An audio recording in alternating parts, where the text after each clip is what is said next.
আপনার হাতে যদি সময় না থাকে তাহলে ভিডিও প্লে করার কোনো দরকার নেই। মুখস্থ কমেন্ট করবেন, তাতে আপনাদেরই ক্ষতি বেশি। আমার কিছু একটি ফলোয়ার্স আছে, আমি দেখি ভিডিও কিন্তু সম্পূর্ণ দেখে না, না দেখে মুখস্থ কমেন্ট করে। আমি কিন্তু বুঝতে পারি আমার হাতে যদি সময় না থাকে আমি কারো ভিডিও প্লে করি না, কারণ সময় নেই, আমি সম্পূর্ণ ভিডিও দেখতে পারবো না। তাহলে আমি কি কমেন্ট করব? মুখস্থ কমেন্ট করলে তো আমারও ক্ষতি, তাই না? যেমন ধরেন আজকে আমি যে ভর্তাটি বানাইতেছি সম্পূর্ণ কিন্তু শাক পাতা দিয়ে। শাক তো আমরা সবসময় ভাজি করে খাই, বা অনেক সময় বিভিন্ন শাক আছে আমরা মাছ দিয়েও রান্না করে থাকি, কিন্তু শাক পাতার ভর্তা যে এভাবে খাওয়া যায় আমি আগে জানতাম না। আমি এক আপুর কাছে দেখে কিন্তু শিখছি, তো আজকে প্রথমবার বানাইতেছি। আশা করি ভর্তাটি খুবই ভালো হবে। যদি আপনারাও খেতে চান তো আমি যা যা পাতা নিয়েছি আপনাদেরকে আগে দেখিয়ে দিয়ে দিলাম, যখন আমি ভাজা ভাজা করেছিলাম তেল ছাড়া একেবারে।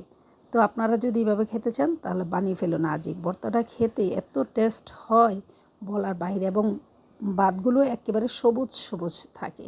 তো সবুজ সবুজ থাকার জন্য দেখেন ভর্তাটা অনেক ভালো লাগতেছে। আমি শেষের অবধি পাঠায় ভাত মেখে নিতেছি। এখন এই পাঠার মধ্যে ভাতটুকু খাবো। না দেখে কিন্তু কেউ কমেন্ট করবেন না, প্লিজ বলে দিলাম।